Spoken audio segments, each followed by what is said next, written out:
The fluorescent lights of Henderson and Associates flickered overhead as I packed the last of my belongings into a cardboard box. 23 years of service, reduced to a collection of coffee-stained mugs, framed certificates, and a dying succulent that had somehow survived countless budget meetings. My hands trembled slightly as I picked up the photo of Marcus, my son, at his high school graduation. That smile, so full of promise back then, so different from the sneer I'd seen on his face last night. "Mom, you're home early," he'd said, not bothering to look up from his phone as I walked through the door at 2 p.m. on a Wednesday. His tone carried that particular brand of contempt that only a 26-year-old who still lives with his parents can muster. "I was let go," I'd said quietly, setting my box down in the hallway. "Budget cuts." Marcus had finally glanced up, and for a moment, I'd hoped to see concern or sympathy in his eyes. Instead, his lips curled into something between a smirk and a grin. He stood up from the couch, my couch, in my house, and walked toward me with an unsettling confidence. "Well, well, well," he'd said, circling me like a shark that had just detected blood in the water. "Looks like the tables have turned, old woman." I'd felt my stomach drop. "What are you talking about?" "I'm talking about the fact that I'm the one with a job now. I'm the one bringing home a paycheck." He'd poked me in the chest with his index finger. "Which means I'm the boss now. Marcus, I'm still your mother. A mother who can't even keep a job," he'd interrupted, his voice dripping with venom. "You know what? Since you're going to be home all day now, you might as well make yourself useful." He'd gestured toward the bathroom. "You can start by cleaning the toilet. It's disgusting." I'd stood there, speechless, as he'd walked past me and headed toward his room. But then he'd stopped, turned back, and delivered the line that would echo in my mind for the next 24 hours. "I am the boss now. You clean toilet." That grin, that insufferable, triumphant grin. Now, sitting in my car in the Henderson and Associates parking lot, I stared at that graduation photo and wondered where I'd gone wrong. My husband, David, had passed away 5 years ago from cancer. In my grief, I'd perhaps been too lenient with Marcus. I'd let him drop out of college after 1 semester. I'd let him bounce from job to job, never holding him accountable. I'd paid for everything while he figured things out. And now, he'd finally gotten a job as a night shift manager at a warehouse, and suddenly felt entitled to treat me like his subordinate. The anger that had been simmering since last night began to boil over. I wasn't going to clean that toilet. I wasn't going to let my son disrespect me in my own home. But I also wasn't going to stoop to his level with yelling or physical confrontation. No, my revenge needed to be more elegant than that, more educational. I pulled out my phone and started making calls. The first call was to my brother, James, who owned a construction company. "Jimmy, I need a favor." The second was to my old college roommate, Patricia, who now worked in HR at a major tech firm. "Trish, remember that career workshop program you mentioned?" The third was to Father Michael from St. Augustine's. "Father, I need some guidance on tough love." By the time I drove home, I had a plan. It wasn't cruel. It wasn't abusive. But it was going to teach Marcus a lesson he desperately needed to learn. I arrived home before Marcus woke up for his night shift. I'd stopped at the grocery store and picked up ingredients for his favorite meal, my late husband's recipe for chicken parmesan. Despite everything, I was still his mother, and this plan required a steady hand and a clear conscience. As the chicken cooked, I prepared the paperwork. I'd printed out several documents, each one a crucial piece of my strategy. When Marcus finally emerged from his room At 4 p.m., scratching his stomach and yawning, he found me sitting at the kitchen table with a plate of food and a manila folder. "What's this?" he asked suspiciously, eyeing the chicken parmesan. "Your favorite," I said calmly. "Sit down. We need to talk." He hesitated, then shrugged and sat down, immediately digging into the food. I waited until he'd taken several bites before I opened the folder. "Marcus, I've done a lot of thinking since last night," I began. "You're right about one thing. You do have a job now, and I don't. But there are some things we need to clarify about this living situation." He looked up, mouth full of chicken, eyebrows raised. "First, let me show you something."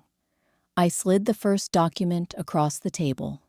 "This is the mortgage statement for this house. As you can see, I've been paying $2,847 per month for the last 18 years. Marcus glanced at it and shrugged. So, that's $613,750 I've invested in this property over the years, not counting the down payment, property taxes, insurance, or maintenance." I slid another document forward. "This is the utility bill, average of $320 per month. This is the internet bill, $89. Phone bill that includes your line, $147. Groceries, roughly $600 per month." I kept sliding documents across the table, each one representing another expense that I'd been covering without acknowledgement or appreciation. "What's your point, Mom?" Marcus asked, his confidence starting to waver. "My point is this. You make $18 per hour at the warehouse. After taxes, you bring home about $2,300 per month. If you were living independently, your rent alone for a one-bedroom apartment in this area would be around $500. Add utilities, food, phone, internet, and basic necessities, and you'd be spending roughly $20,800 per month, which means you'd be $500 in the hole every month." Marcus had stopped eating now. "For the past 5 years, since your father died, I've provided you with free housing, free food, free utilities, and free phone service while you figured things out. I've subsidized your life to the tune of approximately $168,000. And last night, you told me to clean the toilet because you think having a job for 3 months makes you the boss." I leaned back in my chair and folded my arms. "So here's what's going to happen. I'm going to give you 2 choices." Marcus swallowed hard. "Okay. Choice 1. You can continue living here, rent-free, while you save money and work on building a career. But if you choose this option, we return to a respectful mother-son relationship. You will contribute to household chores, not because you're my servant, but because you're an adult living in a shared space. You will speak to me with respect, and you will work with me on developing a plan for your future, including possibly going back to school or pursuing a trade." "What's choice 2? He asked quietly. "Choice 2. You can pay me market rate rent, $500 per month, plus $400 for utilities, food, and other expenses. That's $1,900 total. If you choose this option, you can call yourself whatever you want. You can be the boss of your own life. But you'll also be responsible for your own laundry, your own food, and your own section of the house. I won't subsidize your life anymore."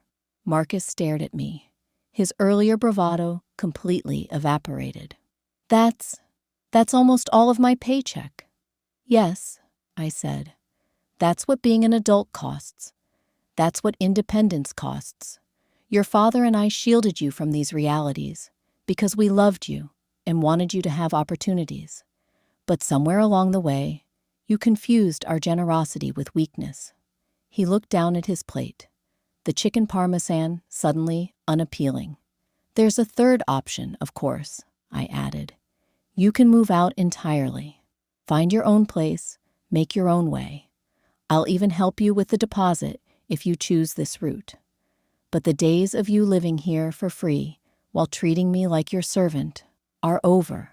The silence that followed was deafening. I could see the wheels turning in Marcus's head, running the calculations, confronting, perhaps for the first time, the actual cost of the life he'd been taking for granted. He started, then stopped. I don't know what to say.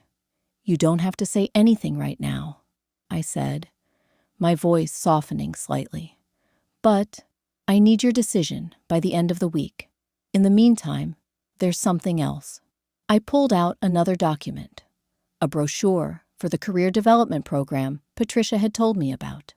Your father and I always believed you had potential, Marcus. We never stopped believing that. But potential means nothing if you don't develop it. This is a free 6-month program that helps young adults figure out their career paths. It includes counseling, skills assessment, job training, and placement assistance. Your Uncle James has also offered you an apprenticeship with his construction company if you're interested in learning a trade. Good pay, good benefits, real future. Marcus took the brochure with shaking hands. I'm not doing this to punish you, I continued. I'm doing this because I love you. Your father would haunt me if I let you drift through life without purpose, without respect, without understanding the value of hard work and relationships. What you said last night about being the boss and telling me to clean toilets, that wasn't you talking. That was fear and insecurity masquerading as power. Mom, let me finish, I said gently. You've been scared, Marcus. Scared that you're falling behind your peers. Scared that you disappointed me by dropping out of college. Scared that you'll never measure up to your father's memory or my expectations.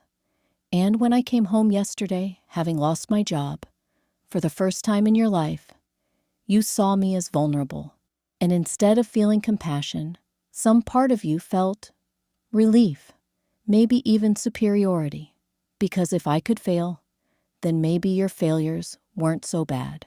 Tears were streaming down Marcus's face now. I'm sorry, he whispered. I know you are, I said.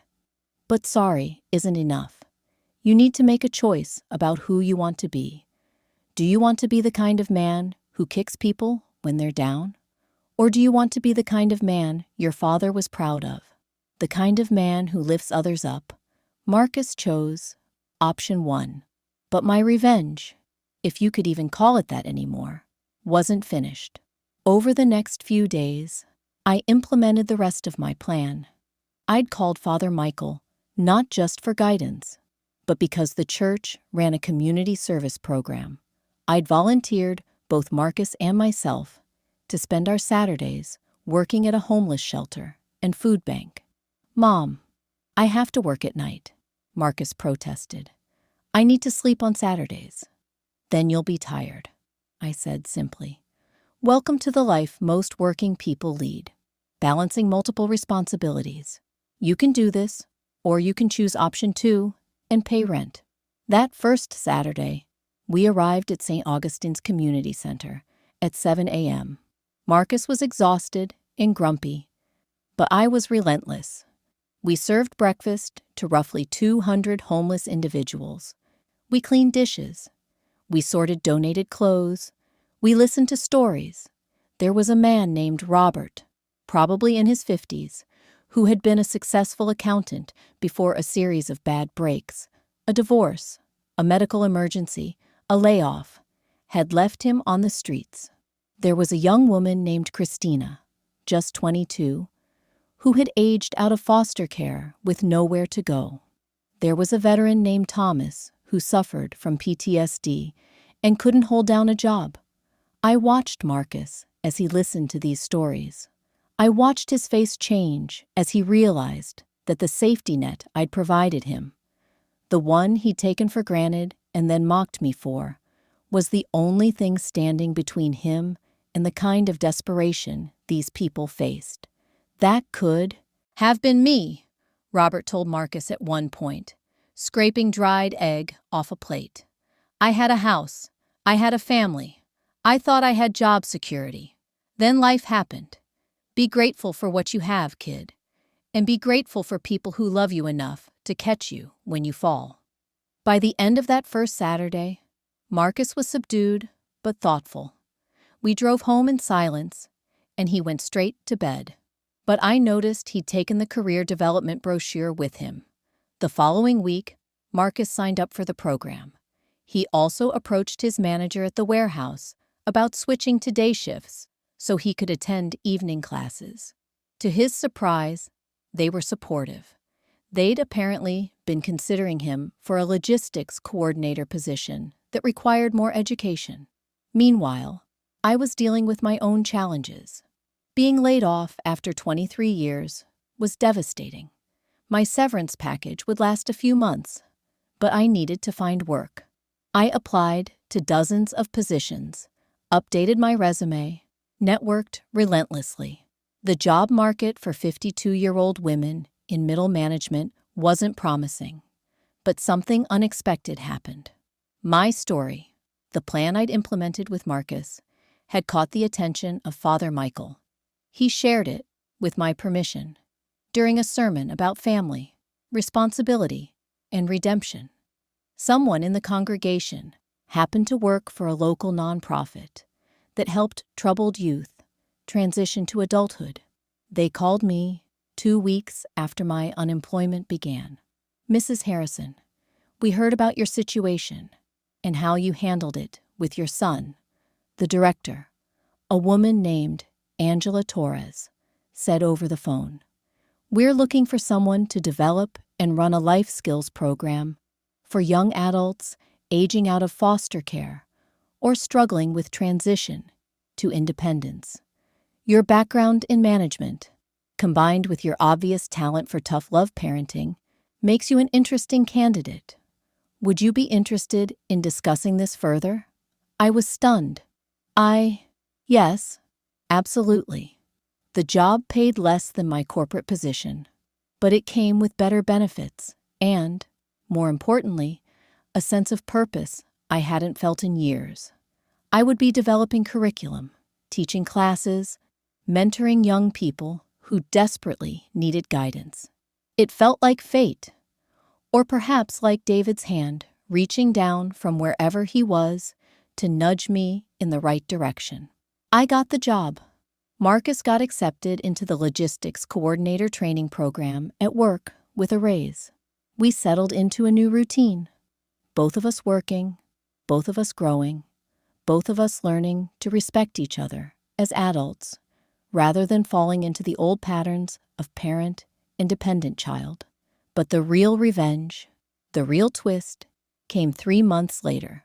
Marcus came home one evening in late October with a strange expression on his face, part embarrassment, part amusement, part something else I couldn't quite identify. "Mom, can we talk?" he asked. "Of course," I said, setting down the lesson plans I was developing for the next week's life skills class. He sat down across from me, fidgeting with his hands. "So, something happened at work today." "Okay. You know Jake, the guy I've been training under for the coordinator position?" I nodded.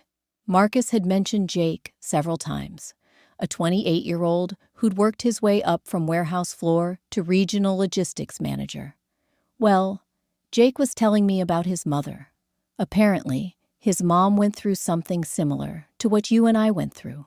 She lost her job, and Jake had this moment where he thought he was suddenly the alpha dog of the family. I felt a knowing smile tugging at my lips. "Jake's mom did almost exactly what you did," Marcus continued.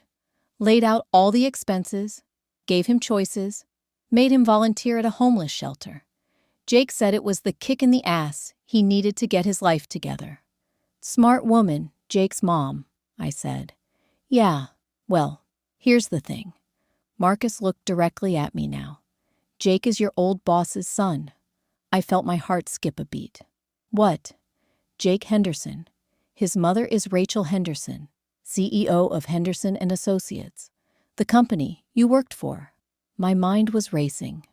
Rachel Henderson had been a distant figure during my time at the company, the big boss several levels above me. I'd met her maybe 3 times in 23 years. Jake told me his mom feels terrible about the layoffs. Marcus went on. He said his mother has been losing sleep over having to let go of long-term employees. And when Jake mentioned my last name and what you did, apparently, I talk about you a lot now. Jake's mom put 2 and 2 together. She remembered you, said you were one of the most reliable project managers they had. Where are you going with this, Marcus?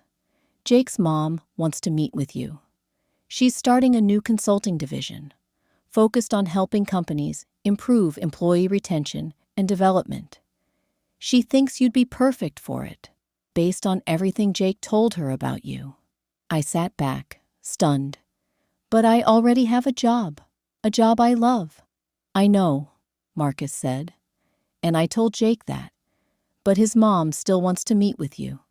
She said, even if you're not interested in coming back to Henderson, she wants to apologize in person for how the layoffs were handled.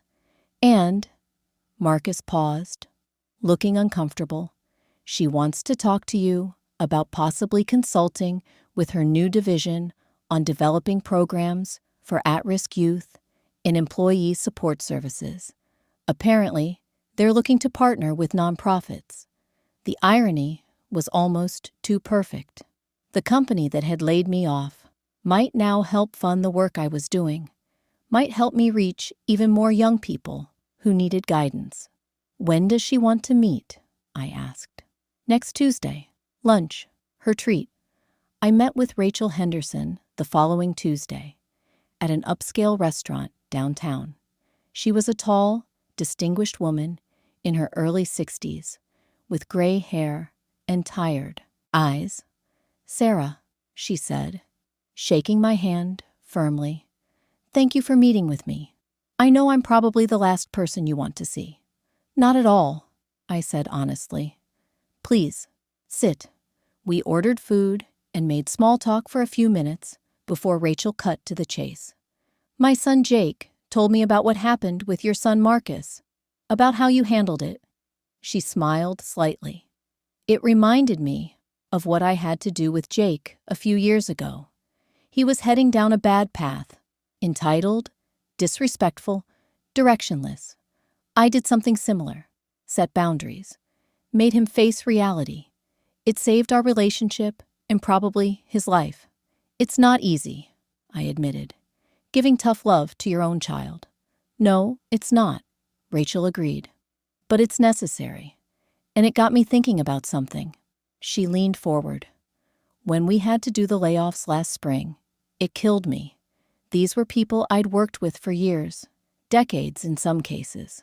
People with families, mortgages, responsibilities. And I kept thinking there had to be a better way, a way to prepare people for transitions, to support them, to help them find their footing. That's a noble thought, I said. It's more than a thought now, Rachel said. I've been developing a new division within Henderson, Henderson Life Transitions. We want to partner with companies to provide outplacement services, career counseling, life coaching, and support for employees going through major changes. But we also want to work with nonprofits and community organizations to reach people before they enter the workforce. At-risk youth, young adults, people who need intervention before they end up in crisis. I could see where this was going.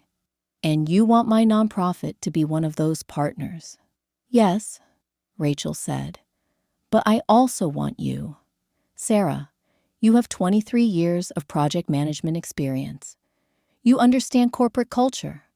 You understand logistics and operations. But you also clearly understand human psychology and motivation.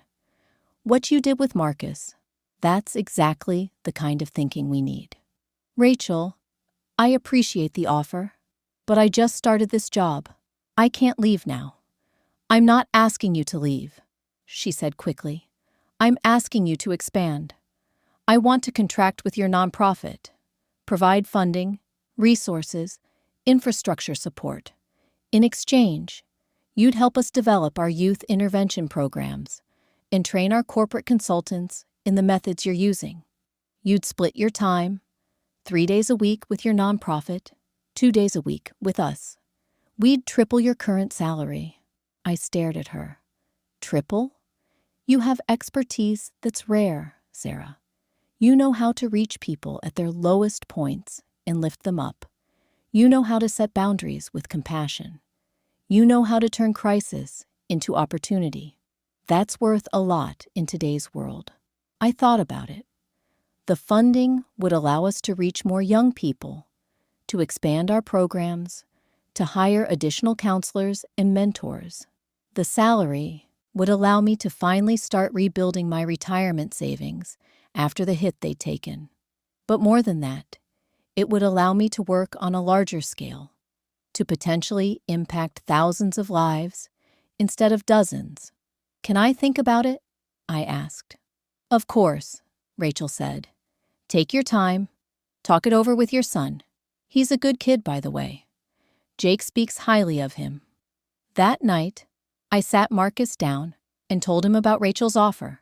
I expected him to be excited, to encourage me to take it. Instead, he looked thoughtful. What do you want to do, Mom? He asked. I don't know, I admitted. The money would be life-changing. The opportunity to help more people is incredible. But I also don't want to spread myself too thin. I don't want to lose the personal connection I have with the kids in our current program. Marcus nodded slowly. Can I tell you something? Of course. When you gave me those options back in July, when you showed me all those documents and made me face reality, I hated you for about 48 hours. I winced. I know. But then something shifted, he continued. I realized that everything you did because you loved me. You could have just kicked me out. You could have yelled and screamed. You could have used your unemployment as an excuse to give up on both of us. But instead, you came up with a plan. You taught me a lesson. You gave me choices. You treated me like an adult while still being my mother.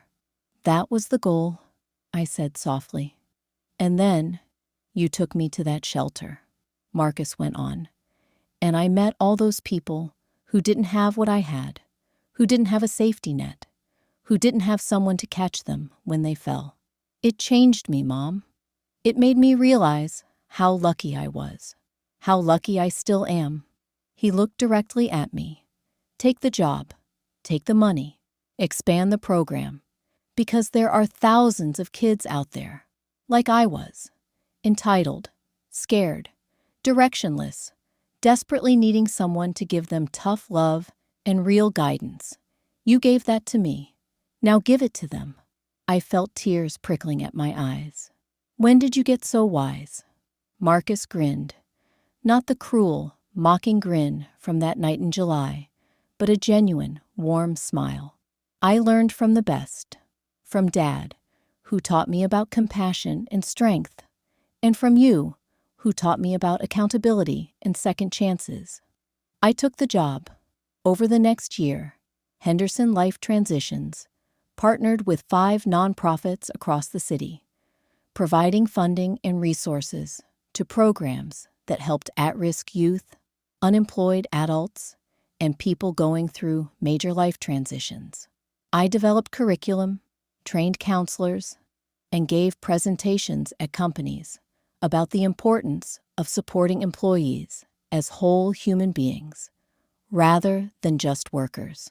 Marcus flourished in his logistics coordinator role, eventually earning a promotion to assistant manager. He moved into his own apartment, though we had dinner together every Sunday. He even started dating a woman named Claire, who worked in HR at the warehouse, a kind, intelligent woman who reminded me a little of David. But the real revenge, the final twist, came on the 1-year anniversary of that night when Marcus had told me to clean the toilet. I came home from work to find Marcus's car in my driveway. Odd, since it wasn't Sunday. I walked in to find him standing in my kitchen, holding a bottle of wine and wearing an apron. "Marcus, what are you doing here?" He turned and smiled. "Making you dinner. Dad's chicken parmesan recipe." "I can see that, but why?" "Because it's been exactly 1 year since I was the biggest jerk in the world to you," he said. 1 year since I told you to clean the toilet. 1 year since you taught me the most important lesson of my life." He pulled something out of his pocket, a folded piece of paper. He handed it to me. I unfolded it. It was a check, made out to me, for $1,900. "What's this?" I asked, confused. "It's 1 month's rent and expenses," Marcus said. "The amount you would have charged me if I'd chosen option 2. I've been saving it, a little bit each month. I'm paying you back for the 3 months I lived here for free after that night, plus interest." "Marcus, you don't have to." "Yes, I do," he interrupted. "Not because I owe you money, but because I need you to know that I understand now. I understand the value of what you gave me. I understand the sacrifice. I understand the love." He walked over and pulled me into a hug. "You saved my life, Mom. You didn't just teach me to respect you. You taught me to respect myself. You taught me that real strength isn't about dominating others.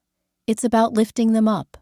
You taught me that real power comes from taking responsibility, not from avoiding it." I hugged him back, feeling a wave of emotion wash over me. "I'm proud of you, son. Your father would be so proud." "I know," he said quietly. "I feel him sometimes. You know, when I'm making good decisions, when I'm being a good man, I feel him smiling." We stood there for a moment, mother and son, both of us grateful for the hard lesson that had brought us to this point. "Oh, and one more thing," Marcus said, pulling back and grinning. "I cleaned your toilet. It's spotless." I laughed, a deep, genuine laugh that came from somewhere in my soul. "You didn't have to do that."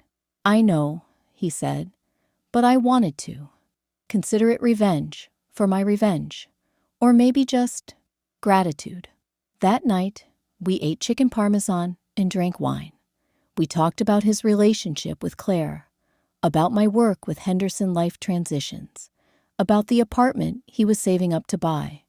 We talked about David and how much we missed him. We talked about the future and all its possibilities. And as I watched my son, this man he'd become, I realized that my revenge had never been about punishment. It had been about transformation. It had been about taking a moment of disrespect and pain and turning it into an opportunity for growth for both of us. Marcus had learned that independence comes with responsibility. He'd learned that respect is earned, not demanded. He'd learned that family isn't about hierarchy or power. It's about love, support, and mutual accountability. And I had learned that sometimes the greatest act of love is refusing to enable, refusing to accept disrespect, and refusing to let someone you care about settle for less than they can be. My revenge wasn't served cold. It was served with warmth, patience, and an unshakable belief in second chances. It was served with boundaries and consequences, but also with hope and opportunity. And in the end, we both won, because that's what real revenge looks like when it's seasoned with love. Not a dish that destroys, but one that transforms. Not a weapon that wounds, but a tool that heals. Not an ending, but a beginning. The toilet is clean, the lessons are learned, and the future is bright. And sometimes, that's the best revenge of all.